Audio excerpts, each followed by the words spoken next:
everyone, we're going to read Chapter 4 of The Secret Seven Mystery of the Theatre Ghost.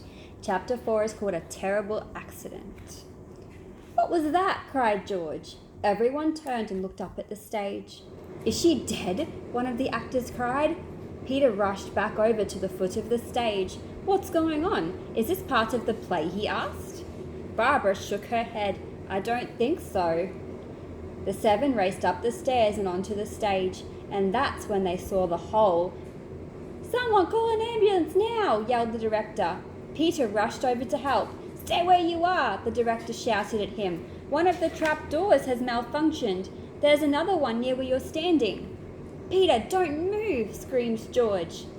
Peter almost jumped out of his skin. "Thanks, George," said Peter. "Did someone fall down there?" The director's face had gone pale. "Yes," he said, looking through the open trap door. He lowered his voice. "She's not moving. Someone get down there, quick." Suddenly, a young woman with short brown hair appeared from backstage. "Daniela, thank goodness," said the director. "There's been an accident." "I know, I saw from backstage. I've already called the ambulance," she said. "Stay where you are. I'll check the other trap doors are secure and then go down and see how Finola is." "It wasn't Finola who fell," said the director. "It was Rosalind." Daniela's face fell.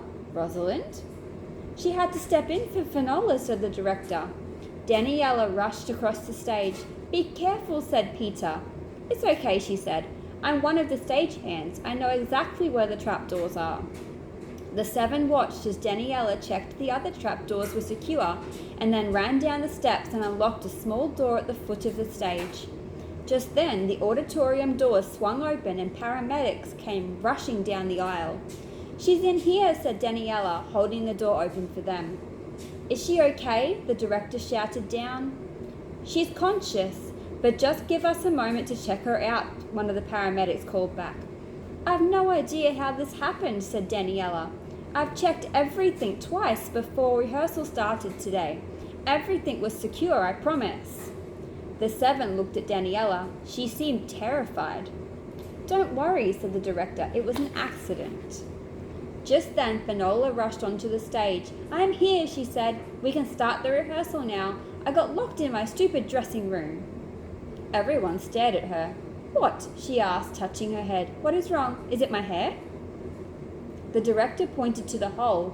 "Rosalind fell during the rehearsal," he said. Finola's face dropped. "You let Rosalind play my part and started the rehearsal without me?" Everyone turned and stared at her again. Oh my goodness, Rosalind, are you all right down there?" They all watched as the paramedics brought Rosalind out on a stretcher. Finola rushed down from the stage and took her hand. "You poor dear," she said. "Are you all right? Do you have any idea what happened? Do you remember anything?" Rosalind shook her head. "It looks like her leg might be broken," said one of the paramedics. "She's in too much pain to talk right now." "Of course," said Finola, patting Rosalind's hand. "Off you go. Don't worry about a thing. I don't need an understudy anyway." And that's the end of Chapter 4. We'll read Chapter 5 next.